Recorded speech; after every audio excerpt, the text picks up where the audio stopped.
السلام عليكم ورحمة الله وبركاته.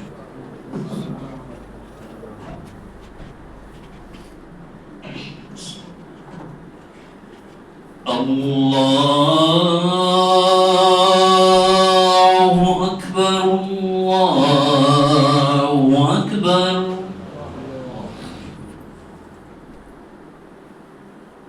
الله أكبر الله أكبر. أشهد أن لا إله إلا الله.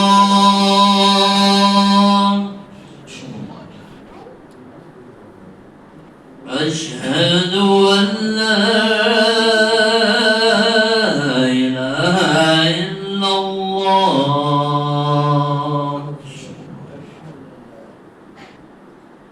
أشهد أن محمد رسول الله. أشهد أن محمد رسول الله. حي على الصلاة.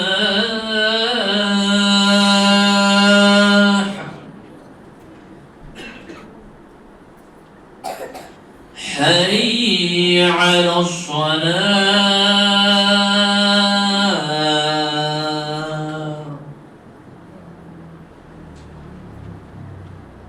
حي على الفلاح.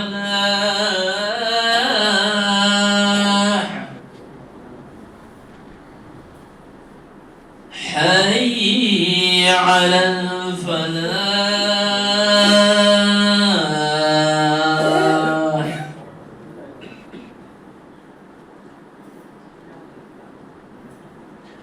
الله أكبر الله أكبر. لا إله إلا الله. اللهم صل على محمد. اللهم بارك لنا.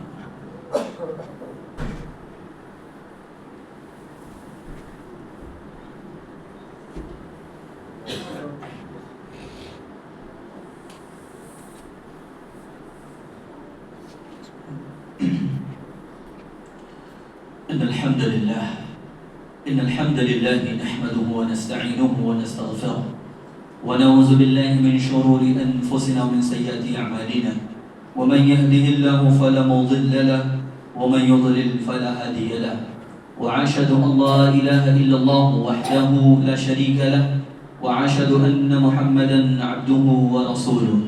يا أيها الذين آمنوا اتقوا الله حق تقاته ولا تموتن إلا وأنتم مسلمون. يا أيها الناس اتقوا ربكم الذي خلقكم من نفس واحدة وخلق منها زوجها وبث منهما رجالا كثيرا ونساء واتقوا الله الذي تساءلون به والأرحام إن الله كان عليكم رقيبا. يا أيها الذين آمنوا اتقوا الله وقولوا قولا سديدا يصلح لكم أعمالكم ويغفر لكم ذنوبكم ومن يطع الله ورسوله فقد فاز فوزا عظيما.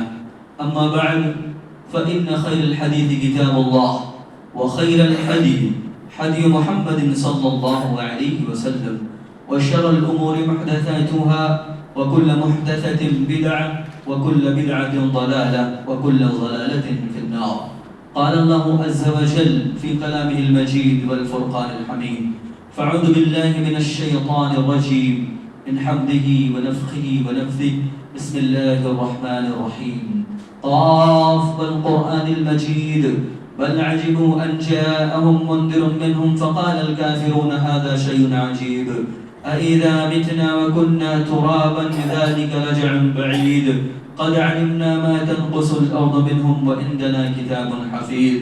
بل كذبوا بالحق لما جاءهم فهم في أمر مريج أفلم ينظروا إلى السماء فوقهم كيف بنيناها وزيناها وما لها من فروج والأرض مددناها وألقينا فيها رواسي وأنبتنا فيها من كل زوج بهيج تبصرة وذكرى لكل عبد منيب ونزلنا من السماء ماء مباركا فأنبتنا به جنات وحب الحصيد والنخل باسقات لها طلع نضيد رزقا للعباد وأحيينا به بلدة ميتا كذلك الخروج كذبت قبلهم قوم نوح وأصحاب رس وثمود وعاد وفرعون وإخوان لوط أصحاب الأيكة وقوم تبع كل كذب رسل فحق وعيد أفعينا بالخلق الأول بل هم في لبس من خلق جديد وقال عز وجل في مقام آخر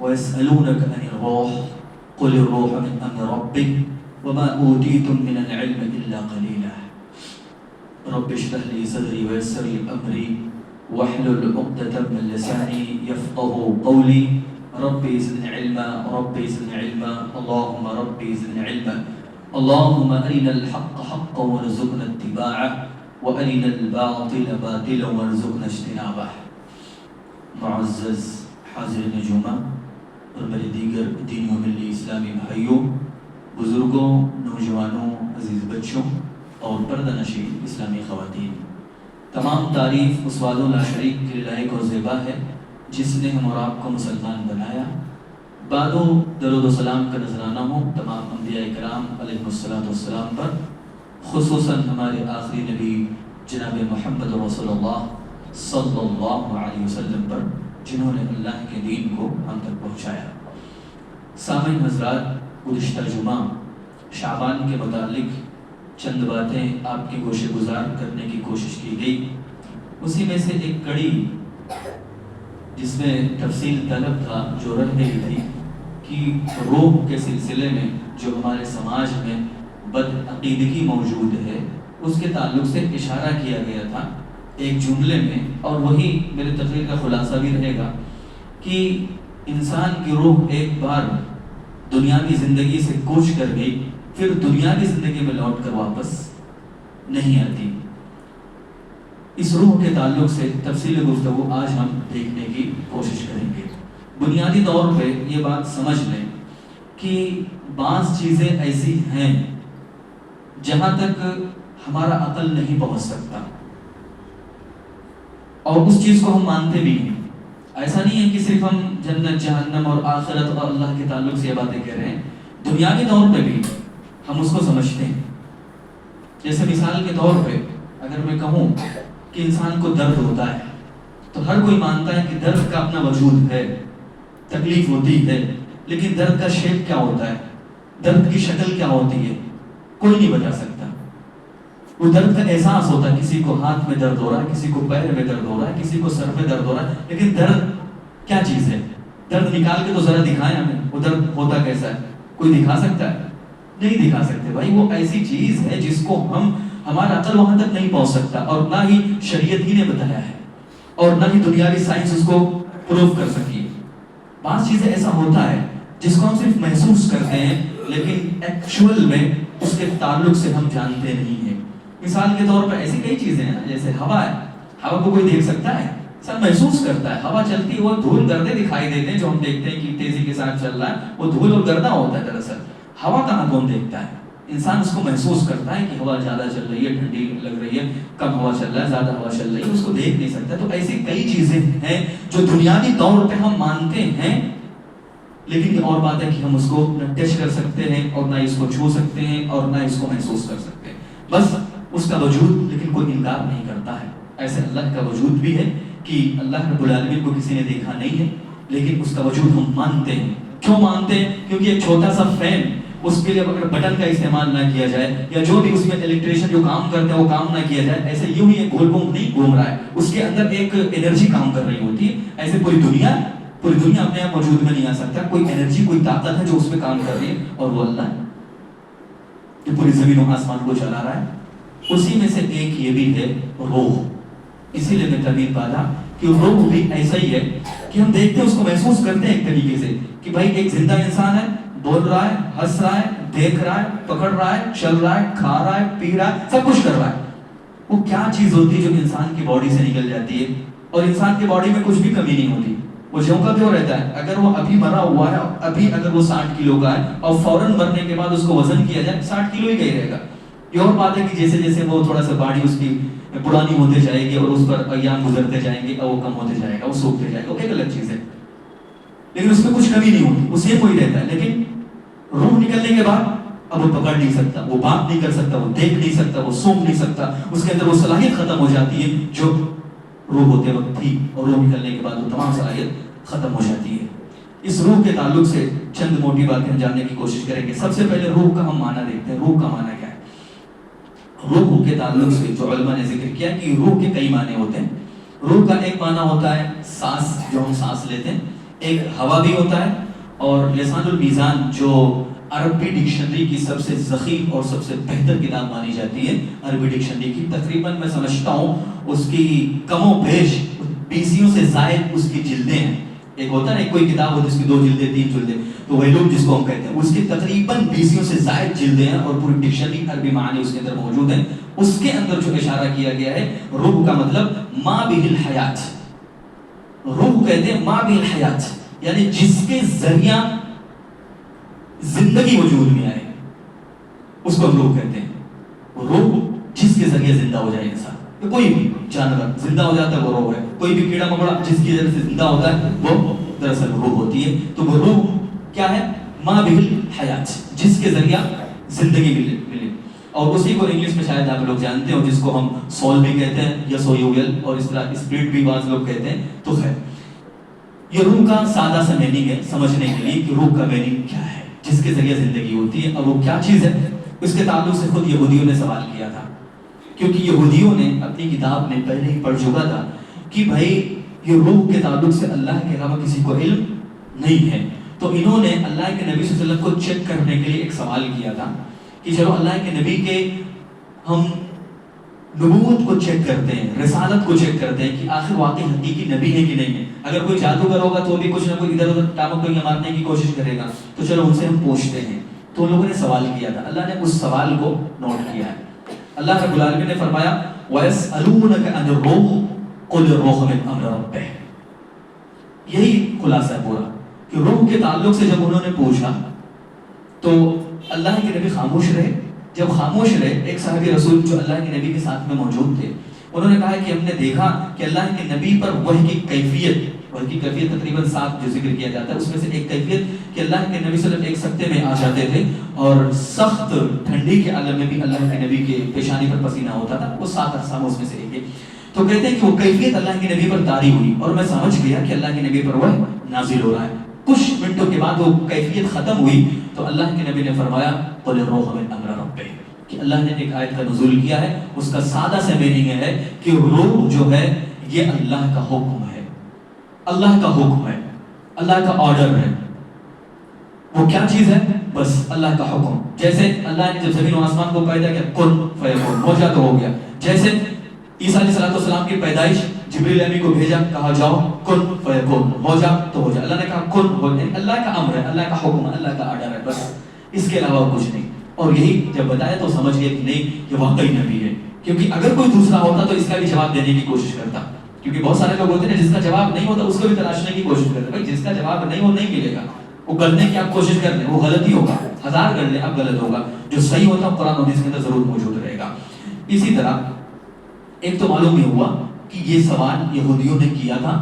یہ سوال آج بھی اسی طریقے سے موجود ہے. اس کا جواب سادہ سا یہ ہے کہ اللہ کے علاوہ روح کے بارے میں کوئی جانتا نہیں ہے. البتہ قرآن و حدیث میں روح کے تعلق سے چند معلومات دی گئی ہیں، وہ معلومات آپ کے سامنے رکھنے کی کوشش کروں گا کہ روح پھر ہے کیا چیز، کہاں رہتی ہے، کیسے آتی ہے، کیسے جاتی ہے، کیسے اس کا کیا ہوتا ہے، ہم اس کو دیکھنے کی کوشش کریں گے. سب سے پہلی چیز روح کے تعلق سے اللہ رب العالمین نے قرآن مجید میں ذکر کیا ہے وَإِذْ أَخَذَ رَبُّكَ مِنْ بَنِي آدَمَ مِنْ ظُهُورِهِمْ ذُرِّيَّتَهُمْ وَأَشْهَدُهُمْ عَلَىٰ أَنفُسِهِمْ أَلَسْتُ بِرَبِّكُمْ قَالُوا بَلَىٰ. یہ اللہ رب العالمین نے قرآن میں یاد دلایا ہے کہ جب ہم نے تمام لوگوں کو جو دنیا میں ابھی موجود ہیں جو دنیا سے گزر چکے ہیں یا دنیا میں آنے والے ہیں، تمام کو اللہ فرما رہا ہے کہ ہم نے آدم کی پشت سے ان کی ذریت کو نکالا، ان کی نسل کو نکالا روح کی شکل میں، کہ بخاری مسلم کے اندر موجود ہے کہ باقاعدہ چونٹیوں کے مانند لوگ ایک میدان کے اندر موجود تھے۔ اللہ نے سب سے عہد و پیمان لیا، کیا کہا؟ الستو بربکم، کیا میں تمہارا رب نہیں ہوں؟ تو سب نے کہا بلا۔ سب نے کیا کہا؟ قالوا بلا، کیوں نہیں؟ اے اللہ آپ ہمارے رب ہیں۔ یعنی ایک وجود دنیا میں آنے سے پہلے ہر انسان کا اللہ رب العالمین کے پاس روح کی صورت میں موجود تھا، اور یہی وجہ ہے بخاری مسلم کی روایت کے اندر موجود ہے، اس کے بعد میں اشارہ کروں، بخاری مسلم کے اندر موجود ہے کہ یہی وجہ ہوتی ہے کہ بعض دفعہ ایسا ہوتا ہے کہ انسان کسی کو دیکھتا ہے، اس کے چہرے سے اس کو نفرت ہوتی ہے، جبکہ اس سے اس کا کوئی لینا دینا نہیں ہے، اس سے اس کا کوئی تعلق نہیں ہے، لیکن چہرہ دیکھتا ہے تو اس سے اس کو نفرت ہوتی ہے۔ اور بعض ایسے بھی ہوتے ہیں کہ جس سے ہمارا کوئی لینا دینا نہیں ہے، لیکن دیکھتے تو اس سے اچھا لگتا ہے، وہ لگتا ہے کہ شریف ہے، اس کی طرف دل بھی مائل ہوتا ہے۔ اس کی مثال دو، مثال کے طور پہ آپ دیکھیں جو حرم کے امام ہیں، کوئی لینا دینا ہے؟ جو مکہ کے، جو مدینہ کے امام ہیں، ہم سے کوئی لینا دینا نہیں، وہ وہاں کے امام ہیں، ان کا عمل ان کے ساتھ ہے۔ لیکن آپ دیکھیے جب ان کا چہرہ دیکھتے ہیں، ان کی قرأت سنتے ہیں، ایک الگ سی انسیت ہوتی ہے، ایک الگ سی محبت ہوتی ہے، ایک الگ سی چاہت ہوتی ہے۔ ہمارے سماج میں بھی کئی لوگ ایسے ہوتے ہیں جن کو دیکھنے کے بعد دل خوش ہو جاتا ہے، اور بسا اوقات اس کے الٹا بھی ہوتا ہے، ہمارا کوئی لینا دینا نہیں ہے، اس کو دیکھنے کا دل نہیں کرتا ہے، انسان اس کو مطلب ایک عجیب نگاہ سے دیکھتا ہے کہ اس سے میرا ملاقات نہ ہو تو اچھا، جبکہ اس سے کوئی معاملہ نہیں ہوتا ہے، کوئی ذاتی لینا دینا نہیں ہوتا۔ اس کے چہرے کو دیکھ کر کہیں نہ کہیں انسان کے دل میں وہ ایک تنفر سی پیدا ہو جاتی ہے، اس سے تھوڑا سا کہیں نہ کہیں دوری پیدا ہوتی ہے۔ وہ کیا ہوتا ہے؟ بخاری مسلم کی روایت کے اندر موجود ہے کہ دراصل جو روحیں اللہ کے پاس موجود تھی اس وقت، جو آپس میں ملی ہوئی تھی، جو انسیت ایک دوسرے سے ہوتا ہے، وہ دنیا میں بھی اللہ باقی رکھتا ہے، اور جو روحیں آپس میں اللہ رب العالمین کے پاس ایک دوسرے سے دور نہیں، ایک دوسرے سے جمع نہیں، تو دنیا میں آنے کے بعد بھی ان سے جمتا نہیں۔ یہ دراصل اس کی وجہ ہوتی ہے، بخاری مسلم کے اندر موجود ہے، اشارہ کر۔ تو روح کے تعلق سے اللہ رب العالمین نے ذکر کیا ہے کہ پوری دنیا کے لوگوں کو اللہ نے ایک میدان میں جمع کیا تھا اور سب سے عہد و پیمان لیا تھا، وہاں پہ ہم اور آپ بھی تھے، سب وہاں پہ ہندو مسلم سکھ عیسائی سب لوگ موجود تھے، سب نے اللہ رب العالمین کی ربوبیت کا اقرار کیا تھا کہ آپ ہی ہمارے رب ہے۔ یہ اور بات ہے کہ آنے کے بعد سب لوگ بھول گئے یا بھلا دیے گئے ایک طریقے سے، چونکہ آزمائش، اگر سب کو یاد ہی ہوتا کہ ہم کو یاد ہے، اگر یاد ہی ہوتا، سوچیے اگر سب کو یاد ہو کہ وہ الستو جو اللہ نے ذکر، قرآن میں اللہ نے ذکر کیا، ایسا نہیں کہ مطلب بس ایسی اٹکل پچو مارا جا رہا ہے، اللہ نے کہا کہ میں نے دیا الستو بربکم، میں کیا میں تمہارا رب نہیں ہوں؟ قالوا بلا، لوگوں نے کہا کہ ہاں ہمارے رب ہیں، سب نے تسلیم کیا۔ اگر سب کو معلوم ہوتا کہ ہم نے عہد و پیمان لیا، اللہ موجود ہے، تو پھر شرک بدعت یہ وہ اتنے فرقے کیوں وجود میں آتے؟ کوئی سلسلہ ہی نہیں ہوتا اس کا کوئی معاملہ ہی نہیں ہوتا، صاف ہوتا کہ اللہ کا سب کوئی ایمان رکھ رہا ہے۔ تو یہ امتحان گاہ ہے، اسی لیے شاید اللہ رب العالمین کی حکمت کے لیے اس کو بلا دیا گیا۔ اسی طرح ایک کیفیت وہ بھی ہوتی ہے رحم مادر کے اندر، ہر انسان پیٹ سے گزرتا ہے، ماں کے پیٹ سے گزرتا ہے۔ بخاری مسلم کی روایت ہے کہ جب نطفہ پیٹ کے اندر جاتا ہے تو 40 دن تک وہ منی کا قطرہ ہی رہتا ہے، جس کو ہم اسپم بولتے ہیں، وہ وہی قطرہ موجود رہتا ہے 40 دن تک۔ پھر 40 دن کے بعد مزید 40 دن جو آتا ہے وہ علقہ بنتا ہے، جس کو ہم خون کا لوتھڑا کہتے ہیں۔ پھر مزید جب 40 دن آتا ہے اور 40 دن، تو پھر وہ مضغہ بنتا ہے، یعنی چبائے ہوئے گوشت کی طرح، جیسے کوئی گوشت اس کو چبا کے پھینک دیا جائے، صرف چبا کے نگلا نہ جائے، چبا کے پھینکا جائے تو کیسا رہے گا، یعنی اٹھائیں گے انسان تو عجیب طرح لگتا ہے نا، تو ویسا ہی انسان موجود ہوتا ہے۔ یہ ٹوٹل اگر دیکھیں کہ 40 نطفہ، 40 علقہ، 40 مضغہ، ٹوٹل 4 مہینہ ہوتا ہے، ٹوٹل 4 مہینہ۔ اللہ کے نبی کہتے ہیں کہ پھر جب اس کا 5ویں مہینے کا پہلا دن آتا ہے تو اللہ رب العالمین اس کے پاس ایک فرشتہ بھیجتا ہے، ثم يرسل الیہ الملک فینفخ فیہ الروح۔ جب 4 مہینہ کمپلیٹ ہوا، 5ویں مہینے کے پہلے دن میں اللہ فرشتہ بھیجتا ہے، فینفخ فیہ الروح، پھر روح پھونکی جاتی ہے۔ ماں کے پیٹ کے اندر بھی ہمارا ایک وجود ہوتا ہے جو اللہ اس روح کو بھیجتا ہے۔ پھر ویؤمر باربع کلمات، پھر 4 چیزوں کا حکم دیا جاتا ہے، یہ چاروں چیزیں ماں کے پیٹ کے اندر لکھ دی جاتی ہے۔ اور یہی وجہ ہے کہ انسان جو آج کل کہیں نہ کہیں ہم جو ہمارے دو کا چکر لگائے ہوئے ہیں، ان کو اس حدیث سے ہوش کے ناخن لینا چاہیے کہ اللہ کیا فرما رہا ہے، نبی کیا فرما رہے ہیں۔ کہہ رہے ہیں کہ 4 چیزیں یہاں پہ لکھی جا رہی ہے، یہاں پہ جب پیٹ میں لکھی جا رہی ہے، پھر تم کھلا رہے ہو، 10 بچے اگر پیدا ہو رہے ہیں تو کیا جاتا ہے تمہارا، کیوں روکنے کی کوشش کرتے ہو؟ اللہ جس کو وجود دینا چاہتا ہے اس کو وجود کو ختم کرنے کا کیوں تم پریاس کرتے ہو، کیوں کوشش کرتے ہو؟ یہ شریعت کی بہت بڑی بغاوت ہے کہ ہاں ٹھیک ہے، بعض عورتیں کمزور ہوتی ہیں، کہیں نہ کہیں مرنے کا ڈر ہوتا ہے، اگر واقعی ایسا معاملہ ہے تو پھر کوئی مسئلہ نہیں ہے، پھر ان کے لیے اجازت ہے، لیکن خواہ مخواہ کی بچے کی تولید سے اس کو روک کے رکھنا یہ بہت بڑا جرم ہے۔ تو بتانا مقصود یہ تھا کہ 4 چیزیں ماں کے پیٹ کے اندر لکھی جاتی ہے۔ سب سے پہلا کیا؟ اس کا رزق، سب سے پہلا رزق، اس کا رزق لکھا جاتا ہے سب سے پہلے۔ وہی رزق کے لیے پریشان ہوتے ہیں نا، کیسے کھلائیں گے، کیسے پڑھائیں گے، کیسے تربیت ہوگی، وہ تربیت کا مالک کون ہے؟ اللہ فرماتے ہیں دیکھیے گا۔ دوسری بات کیا؟ وہ اجل ہے، اس کے موت کا وقت لکھ دیا جاتا ہے، کب مرے گا لکھ دیا گیا۔ پھر وہ عمل ہے، اس کا عمل لکھ دیا جاتا ہے، شقی و سعید، اچھا بنے گا کہ برا بنے گا۔ ہم کہتے ہیں تربیت، بھائی اللہ یہی پہ لکھ دیتا ہے، یہ آزمائش ہے جو اللہ ہم کو آزما رہا ہے۔ ہم جس رنگ پہ اس کو ڈالتے ہیں بچہ ڈل جاتا ہے، اس کی ضرورت یہ ہوتی ہے کہ ہم اور آپ کیسے ہیں، ہم اپنے بچے کو کیسے تربیت دے رہے ہیں۔ یہ اور بات ہے، یہ اور بات ہے کہ پورا معاملہ لکھا ہوا ہے، یہ تقدیر کا بحث نہیں، اور نہ اس پہ گفتگو کی جاتی ہے۔ بتانا مقصود یہ ہے کہ چاروں چیزیں یہی پہ لکھی جاتی ہے، اور اسی 5ویں مہینے کے پہلے دن میں اللہ روح پھونکتا ہے، وہاں بھی روح کا تذکرہ ہے۔ اسی طرح ایک اور بھی روح کا معاملہ ہوتا ہے، وہ ہے نیند کے اندر۔ جب ہم سوتے ہیں تو ایک طریقے سے اللہ رب العالمین ہماری روح کو نکالتا ہے، جی ہماری روح نکل جاتی ہے۔ یہ میں نہیں کہہ رہا، قرآن میں اللہ نے تذکرہ کیا، اللہ نے فرمایا کہ اللہ یتوفی الانفس حین موتها والتي لم تمت في منامها فيمسك التي قبض عليها الموت ويرسل الاخرى الى اجل مسمى۔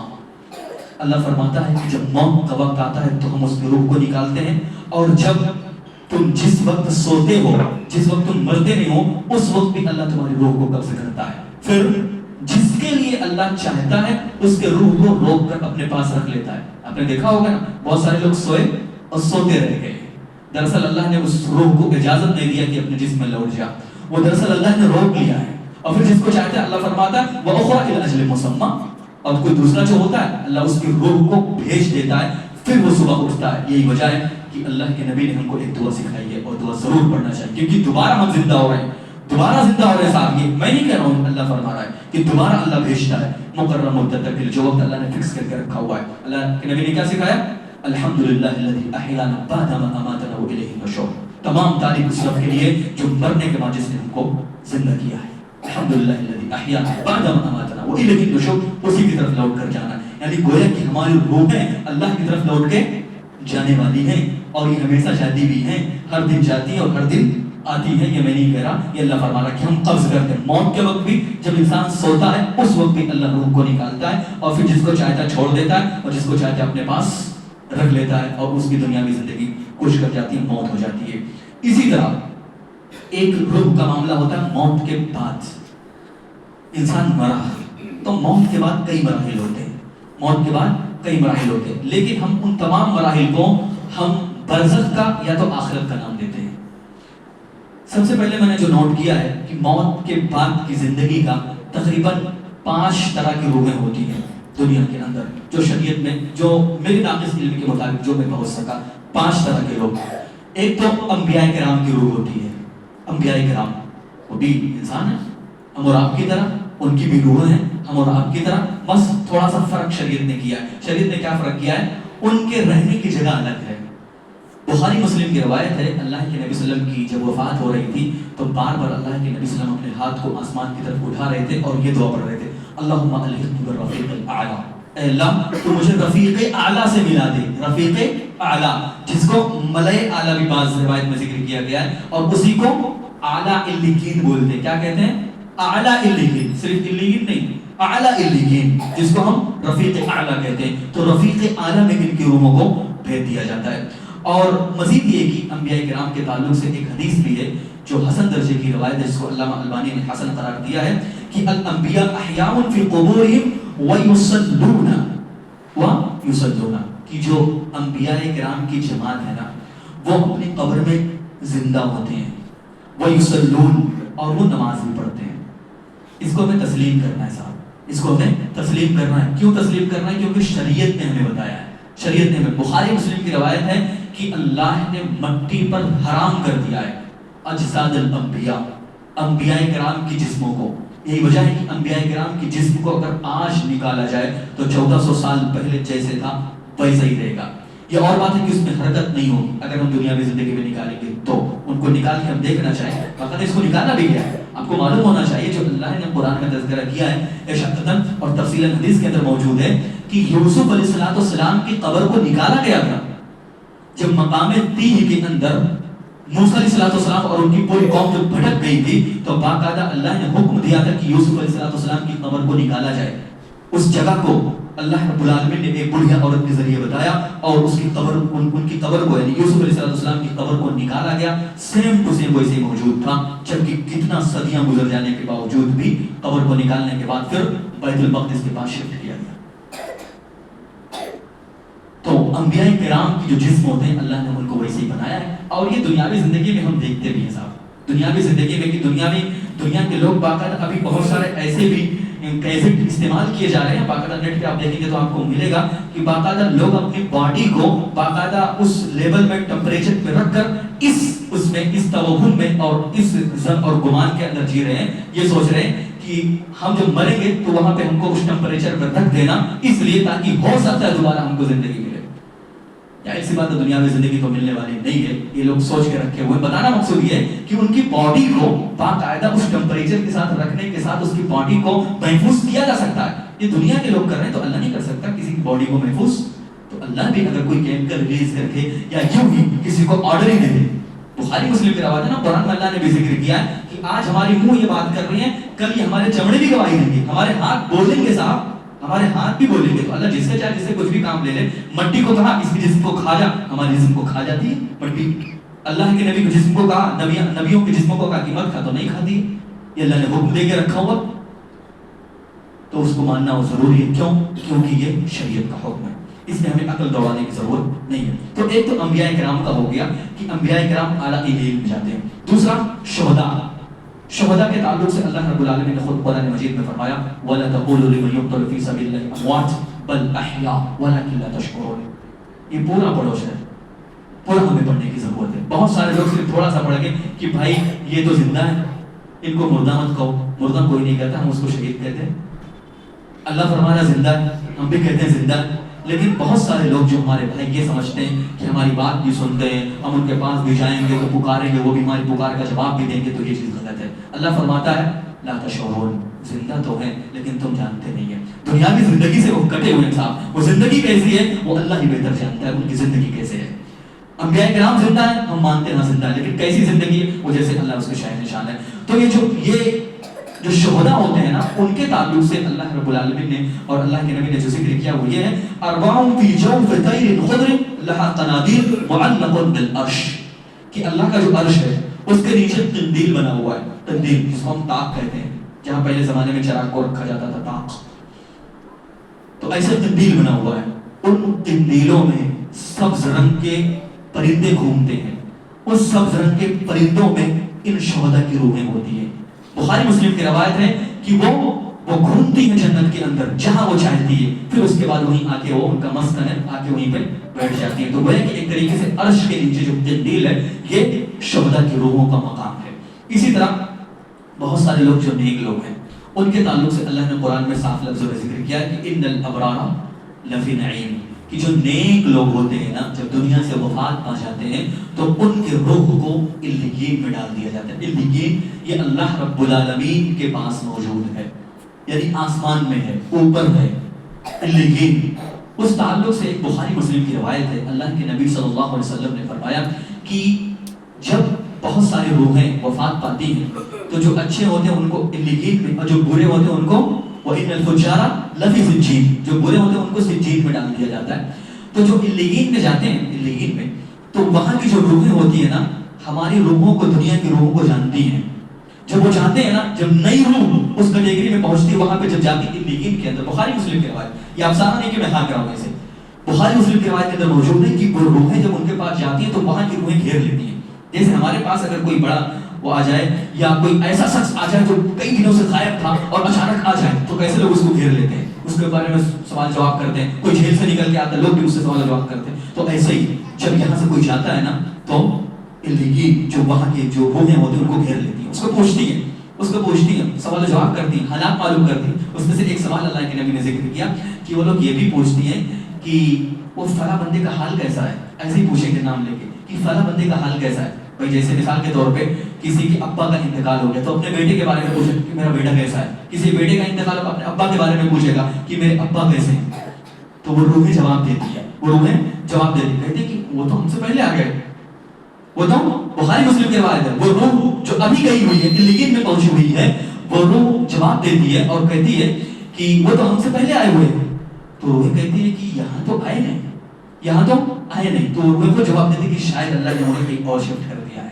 وہ برے لوگ ہوتے ہیں تو اللہ ان کو کیا کرتا ہے, سجین میں ڈالتے ہیں. یعنی تمام روحیں ایک جگہ موجود نہیں ہے. بخاری مسلم کی روایت ہے. تو علیین کی اللہ کے پاس ایک جگہ ہے, وہاں پہ نیک لوگوں کی روحیں ہوتی ہیں, اور سجین یہ برے لوگوں کی جگہ, وہاں پہ ان کی روحوں کو ڈالا جاتا ہے. اسی طرح ایک اور جو پانچواں ہوتا ہے قرض دار, چاہے وہ مسلمان ہو چاہے غیر مسلم ہو, اگر کوئی قرض دار ہے, اللہ کے نبی کی حدیث ہے کہ معلق بدینہ حتی یقضى عنہ, کہ اگر کوئی قرض دار ہے جس نے لوگوں سے قرض لیا اور اس قرض کی ادائیگی نہیں کیا ہے تو اس کی روح کو معلق رکھا جاتا ہے. زمین و آسمان کے درمیان اس کی روح معلق ہوتی ہے, لٹکی ہوئی ہوتی ہے, حتی یقضى علیہ, یہاں تک کہ اس کے ورثہ اس کے طرف سے اس کا قضا نہ کر دے, اس کی ادائیگی نہ کر دے. اگر میں نے 1 لاکھ روپیہ لیا اور میں مر گیا تو میرا نہ علیین نہ سجین نہ اعلی علیین اور نہ ہی اللہ کے پاس ان کے دلوں میں کہیں نہیں, ہمارا معلق رہتا ہے, لٹکا ہوا رہتا ہے. اگر ہمارے ورثہ اس 1 لاکھ کو ادا کر دیتے ہیں تو پھر معاملہ رفع دفع ہو جاتا ہے. پھر اگر وہ اچھا ہے تو سجین میں, اور اچھا ہے تو علیین میں, اور برا ہے تو سجین میں ڈال دیا جاتا ہے. اسی طرح ایک اور بھی روح کا معاملہ ہے. ہم لوگ تو آئے ہوئے ہیں, بہت سارے لوگ ابھی دنیا میں نہیں آئے ہیں, قیامت تک بہت سارے لوگ آئیں گے. بخاری مسلم کی روایت ہے کہ جو روحیں ابھی نہیں آئی ہوئی وہ کہاں ہیں, ان کی بھی تو جگہ ہونی چاہیے, ان کی بھی جگہ بیان کی گئی ہے. بخاری مسلم کی روایت ہے اللہ کے نبی صلی اللہ علیہ وسلم جب معراج پر گئے تو کہتے ہیں کہ میں نے آدم علیہ السلام سے ملاقات کی. وہ حدیث میں نے نوٹ کیا تھا کہ فَأَتَيْتُ عَلَىٰ آدم, مجھے لایا گیا آدم علیہ السلام کے پاس. فَسَلَّمْتُ عَلَيْهِ, میں نے ان سے سلام کیا. فَرَدَّ عَلَيْهِ, تو انہوں نے میرے سلام کا جواب دیا. فَقَالَ مَرْحَبًا بِعِبْرِي, وہ کہتے ہیں کہ تمہارا آنا خوش آمدید ہو. والنبی الصالح, اور نیک نبی کا آنا میرے پاس خوش آمدید ہو. فَإِذَا إِنَّهُ أَسْوَدٌ عَنْ يَمِينِهِ وَأَسْعَدٌ عَنْ شِمَالِهِ, تو کہتے ہیں کہ میں نے دیکھا کہ جو آدم علیہ السلام تھے اس کے دائیں طرف بھی کالا کالا کچھ نظر آ رہا تھا, ان کے بائیں طرف بھی کالا کالا کچھ نظر آ رہا تھا. کہتے ہیں فَإِذَا نَظَرَ قِبْلَ يَمِينِهِ ضَحِكًا, جب آدم علیہ السلام نے اپنے دائیں طرف دیکھا تو ہنسنے لگے. وَإِذَا نَظَرَ إِلَى شِمَالِهِ فَبَكَى, جب بائیں طرف دیکھے تو رونے لگے. تو اللہ کے نبی صلی اللہ علیہ وسلم کہتے ہیں کہ میں نے وجہ پوچھی کہ آخر کیا معاملہ ہے, آپ دائیں طرف دیکھ رہے ہیں تو رو رہے ہیں, دائیں طرف دیکھ رہے ہیں تو ہنس رہے ہیں, بائیں طرف دیکھ رہے ہیں تو رو رہے ہیں, وجہ کیا ہے؟ تو آدم علیہ السلام نے وجہ بتائی کہ یہ وہ روحیں ہیں جو ابھی تک دنیا میں بھیجی نہیں گئی ہیں. دائیں طرف وہ روحیں ہیں جو اچھی روحیں ہیں جو جنت میں جانے والی ہیں, اس لیے جب میں دائیں طرف دیکھتا ہوں تو مجھے خوشی ہوتی ہے, اور میں جب بائیں طرف دیکھتا ہوں, چونکہ یہ بائیں طرف جتنے بھی لوگ ہیں سب جہنم میں جانے والی روحیں ہیں, اس لیے جب میں ان کو دیکھتا ہوں تو میرے آنکھوں سے آنسو جاری ہو جاتا ہے. تو وہ روحوں کا ان کا بھی ایک مقام ہے, وہ آدم علیہ السلام کے دائیں اور بائیں جو ابھی تک دنیا میں آئی نہیں ہوئی ہے, جو وجود پاتا ہے. اللہ رب العالمین نے وہاں سے ایک روح کو اس دنیا کے اندر وجود بھیجتا ہے جب وہ ماں کے پیٹ کے اندر جب 5ویں مہینے کی پہلی تاریخ آتی ہے, جب 5ویں مہینے میں وہ انٹری مارتا ہے. ایک اور بات جو میں نے ذکر نوٹ کیا ہے کہ آخرت میں جسم اور روح دونوں کو عذاب ہوگا, جسم کو بھی عذاب ہوگا اور روح کو بھی عذاب ہوگا. ایسا نہیں کہ جسم ہمارا سڑ گل جائے گا, صاحب اس پر بھی عذاب ہونے والا ہے. اور یاد رکھیے جو میں نے ذکر کیا تھا اس سے پہلے والے خطبہ جمعہ کے اندر کہ برزخ من وراء برزخ الى یوم القیامہ, کہ قیامت تک اللہ رب العالمین ایک آڑ اور ایک برزخ بنا دیتا ہے جو دکھتا نہیں ہے. فرعون اگر مان لے اس کا حقیقی باڈی وہی ہے جو مصر کے میوزیم کے اندر موجود ہے, ہم کو نظر نہیں آ رہا ہے کہ اس پر عذاب کیسے ہو رہا ہے, لیکن اس پر بھی عذاب ہوتا ہے, اس پر بھی عذاب ہوتا ہے. صاحب اگر قبر ہم پھاڑ کر دیکھیں تو ہم کو کچھ نظر نہیں آئے گا, لیکن وہ اللہ جانتا ہے, وہ آڑ ہے, وہ ایسا آڑ ہے جو دنیا سے کٹا ہوا صاحب, وہ اللہ جانتا ہے. یہاں تک کہ اگر کوئی انسان سمندر میں ڈوب گیا وہی اس کی قبر مانی جاتی ہے, شیر نے چیڑ پھاڑ کر کھا پی لیا وہی اس کی قبر مانی جاتی ہے. اگر وہ اچھا ہے تو وہاں اس کی قبر میں اس کے ساتھ اچھا سلوک کیا جاتا ہے, اور اگر وہ برا ہوتا ہے تو اس کے ساتھ اس پر عذاب مسلط کیا جاتا ہے. اور یاد رکھیے جب یہ بندہ قیامت کے دن اٹھایا جائے گا تو قیامت کے دن بھی اللہ اس کے روح پر اور اس کے جسم پر دونوں کو عذاب دے گا. اس کی دلیل کیا ہے؟ اللہ نے قرآن میں ذکر کیا ہے. اللہ نے قرآن میں فرمایا کلما نزلت جلودہم بدلناہم جلودا غیرہا, کہ جب بھی ان کی چمڑیاں جل جائیں گی نا، اللہ فرماتا ہے دوسری چمڑیاں لگائیں گے ہم. صرف روح نہیں، چمڑا، یہ انسانی جسم، ہاتھ پیر کا اللہ نے قرآن میں تذکرہ کیا، چہرے کا تذکرہ اللہ نے کیا، پیشانی کا تذکرہ اللہ رب العالمین نے کیا. یہ ہم انسانوں کے تعلق سے صرف روح کو عذاب ہونے والا نہیں ہے کہ روح کو ہوگا تو کیا فرق پڑتا ہے، نہیں صاحب، اس گرمی کو اور اس عذاب کی شدت کو آپ محسوس کریں گے صاحب. یہی وجہ ہے کہ ہم بار بار کہتے ہیں اور ہمارے علماء بار بار کہتے ہیں کہ اخروی زندگی کو ترجیح دو، اس زندگی کی تیاری کرو جس میں جو اللہ رب العالمین کے پاس لہی الحیوان جو ہمیشہ ہمیشہ کی زندگی ہے نا، اس زندگی کی تیاری کرنے کی ضرورت ہے. ایک آخری بات کہ قیامت تک کوئی روح واپس نہیں آئے گی. بہت سارے لوگ کہیں نہ کہیں جو روحوں کا آواگمن جو سمجھتے ہیں، جیسا کہ میں نے پچھلے خطبہ جمعہ میں ذکر کیا تھا کہ آنے والا معاملہ نہیں ہے صاحب. یہ عقیدہ جو ہمارے یہاں کہیں نہ کہیں یہ ہندوؤں سے آیا ہوا ہے، جس طرح وہ لوگ ایک طریقے سے ایک کانسیپٹ رکھتے ہیں اور ایک الگ طریقے کا عقیدہ رکھتے ہیں کہ نہیں آتمائیں ادھر ادھر گھومتی ہیں، تو آتماؤں کا سسٹم یہاں پہ نہیں ہے صاحب. آتماؤں کا معاملہ یہاں پہ نہیں ہے. آتماؤں کا معاملہ یہ ہے کہ اللہ رب العالمین اگر وہ اچھا ہوتا ہے تو علیین میں، برا ہے تو سجین میں ڈال دیا جاتا ہے. انبیاء کرام تو اعلیٰ علیین میں جاتی ہیں. اگر وہ شہید ہوتا ہے تو اللہ رب العالمین کے عرش کے نیچے وہاں پہ موجود ہوتی ہیں، دوبارہ لوٹ کر آتی نہیں ہے. ایک جو چیز رہ جاتی ہے وہ آخری چیز جو ہے کہ پھر قبر میں عذاب کیسے ہوتا ہے. قبر میں بھی تو عذاب ہوتا ہے، جب علیین میں سجین میں ڈال دیا گیا پھر قبر میں عذاب، قبر میں پھر سوال و جواب. ہم یقین کرتے ہیں نا، بخاری مسلم کی روایت ہے کہ 3 سوال کیے جاتے ہیں، پھر سوال و جواب کا معاملہ کیسے ہوتا ہے، پھر وہ مردہ سنتا کیسے. جیسے بخاری مسلم کی روایت ہے کہ 40 قدم تک وہ سنتا ہے، سلام کرو تو سلام کا جواب بھی وہ دیتا ہے، تو کیسے وہ سنتا ہے. یہ تمام باتیں، تو ان تمام باتوں کے تعلق سے اللہ کے نبی کی حدیث یاد رکھنی چاہیے کہ یہ اللہ رب العالمین نے ایک برزخ اور آڑ بنا کے رکھا ہوا ہے. وہ تمام چیزیں ہوتا ہے، لیکن وہ کیسے ہوتا ہے جیسے میرا رب جانتا ہے. ہو سکتا ہے یہ بھی وہاں پہ ڈالنے کے بعد علیین سے وقتی طور کے لیے وہاں پہ اللہ ڈال دیتا ہو. بعض علماء نے یہ بھی ذکر کیا ہے کہ وہاں پہ پہنچنے کے بعد روحوں کا کنٹیکٹ ہوتا ہے، روح کا ایک لگاؤ ہوتا ہے. مثال کے طور پہ ایک انسان اگر سعودیہ عربیہ میں ہے لیکن اپنے بیوی بچوں کا فکر مند ہوتا ہے کہ نہیں ہوتا ہے وہاں پہ، لیکن فکر مند بیوی بچوں کا ہو رہا ہے کہ کیا ہوگا میرے بیوی بچوں کا. تو ایسے ہی جب جسم اس کی وہاں پہ موجود ہوتی ہے، روح وہاں پہ ہے، تو اس کو فکر لاحق ہوتی ہے. اس فکر کو ہو سکتا ہے کہ اللہ رب العالمین وہاں پہ کسی طریقے سے کانٹیکٹ کرتا ہو اور اس کو وہ احساس دلاتا ہو. آج کے دور میں تو بڑا آسان ہو گیا، موبائل فون ہم نے لگایا اور پتہ کر لیا، تو اللہ کے لیے تو اور بھی آسان ہے نا. دنیاوی زندگی جب یہاں تک پہنچ چکی ہے کہ سعودیہ عربیہ میں یہاں ہوتے ہوئے انسان دیکھ لیتا ہے اور کسی کو اگر کچھ تکلیف دینا ہے تو بول کے تکلیف دے لیتا ہے، اور کسی کو کچھ گالی دینا ہے تو گالی دے لیتا ہے، اور کسی کو مسکرا کر ملنا ہے تو مسکرا کر مل لیتا ہے. تو کیا اللہ رب العالمین جو ان تمام چیزوں کا مالک ہے، ہم تمام لوگوں کے دماغ کو پیدا کرنے والا ہے، وہ اس سے بات نہیں کرا سکتا، وہ اس کو سنا نہیں سکتا، قبر میں سوال و جواب کا معاملہ نہیں کرا سکتا، قبر میں عذاب دلوا نہیں سکتا. اللہ ہر چیز پر قادر ہے. لیکن یہ تمام چیزیں کیسے ہو رہا ہے، یہ جیسے اللہ کے شاہ نشان ہے، وہ اللہ جانتا ہے، اس کے تعلق سے کوئی نہیں جانتا. انہی باتوں میں اپنی بات کو ختم کرتا ہوں. اللہ سے دعا کرتا ہوں کہ بارے اللہ مسلمانوں کو کہنے سننے سے زیادہ عمل کرنے کی توفیق عطا فرما. آمین. وآخر الدعوانا الحمدللہ رب العالمین. اقول قولی ھذا استغفر اللہ لی ولکم ولسائر المسلمین.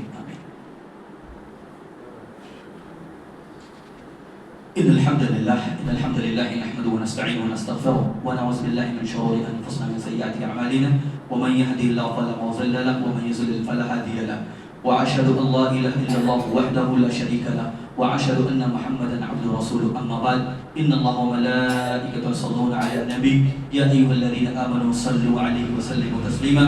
اللهم صل على محمد وعلى آل محمد كما صليت على إبراهيم وعلى آل إبراهيم إنك حميد مجيد. اللهم بارك على محمد وعلى آل محمد كما باركت على إبراهيم وعلى آل إبراهيم إنك حميد مجيد.